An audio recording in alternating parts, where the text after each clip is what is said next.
आपके साथ अनुष्का राय और आप देख रहे हैं न्यूज हलचल इंडिया। झाबुआ में सांसद गुमान सिंह डामोर ने कहा, विधायक कांतिलाल भूरिया पर लगाया मानहानि का दावा। विगत दिनों कांतिलाल नलकूप खनन में सांसद की भूमिका को लगाया था आरोप। कांतिलाल नलकूप खनन का सांसद के दमूह में निकाले गए बिल। सांसद ने कहा, 3 जिलों में किसी भी जिले में आज लागुरिया आरोप सिद्ध करें तो राजनीति छोड़ दूंगा, नहीं तो कांतिलाल भूरिया को इस्तीफा देना चाहिए।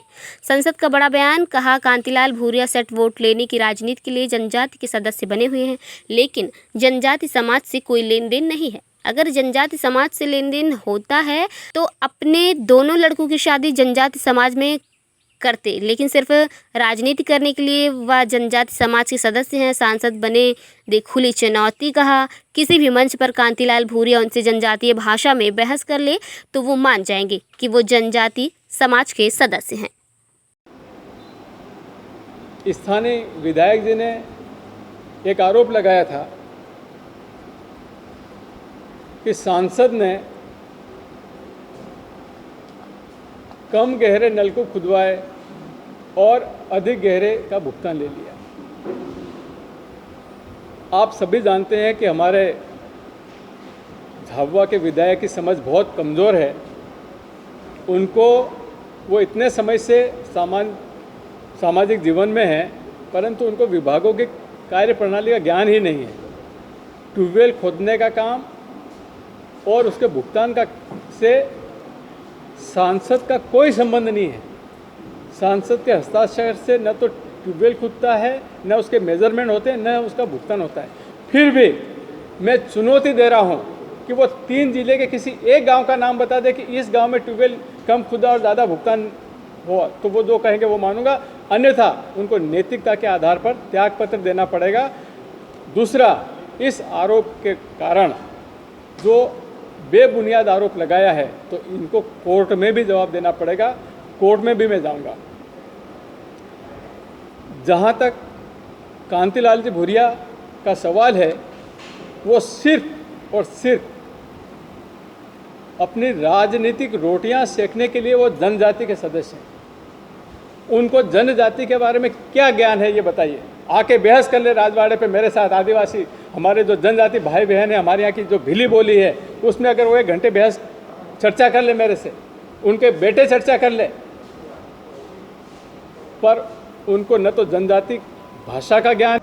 आप अगर ये देखेंगे तो उन्होंने खुद ने अपनी शादी और अपने बेटों की शादी जनजाति समाज में की नहीं।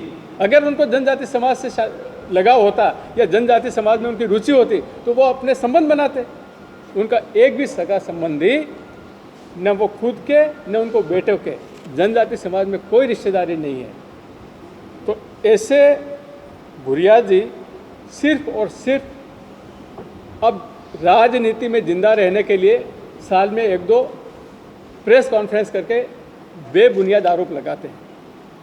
मैं आपके ध्यान में 2 महत्वपूर्ण बातें लाना चाहता हूँ। पहला ये कि बहुत पहले 80-90 के दशक में हमारे प्रदेश में 4 औद्योगिक क्षेत्र की घोषणा हुई थी। पहला हमारा क्षेत्र था मालनपुर ग्वालियर का, मंडीदीप भोपाल का, पीथमपुर झाबुआ का, धार का और मेघनगर झाबुआ का। आज आप सब जानते हैं कि पीथमपुर का कितना विकास हुआ, मंडीदीप का कितना विकास हुआ, मालनपुर का कितना विकास हुआ, और हमारे यहाँ मेघनगर का क्यों विकास नहीं हुआ? क्यों विकास नहीं हुआ? इसका जवाब उनको देना पड़ेगा, उनकी पीढ़ियों को देना पड़ेगा। इतना ही नहीं, हमारा एक नेशनल फर्टिलाइज़र का कारखाना जो झाबुआ में लगना था, उसकी स्वीकृति थी झाबुआ की, और वो कारखाना झाबुआ के बजाय गुना के विजयपुर में लगा। आज वहाँ पर 10,000 से अधिक परिवार उस कारखाने पे पल रहे हैं। तो हमारे यहाँ झाबुआ जिले के जनजाति भाइयों ने क्या अपराध किया था कि आपने उनके मुंह का निवाला छीन लिया? इसका जवाब भी हमारे विरोधी मित्रों को जो अनर्गल जवाब आरोप लगाते हैं उनको देना पड़ेगा, और हमारी ये जनजाति समाज की नई पीढ़ी है वो उनको माफ़ नहीं करेगी। आज आपने हमारे जनजाति भाइयों बहनों को प्रवासी कामगार बनने के लिए मजबूर कर दिया। अगर यही कारखाना यहाँ लगता होता तो आज 10,000 परिवार से अधिक लोग उस कारखाने पर पलते, पर ये आपने नहीं होने दिया। क्यों नहीं होने दिया? कि जिस दिन जनजातीय समाज मजबूत हो गया, समझदार हो गया, तो आपको डर था कि ये हमको वोट नहीं देंगे और हमारी रोजी रोटी छीन जाएगी, तो खुद का घर आबाद करने के लिए आपने पूरे जिले को बर्बाद कर दिया।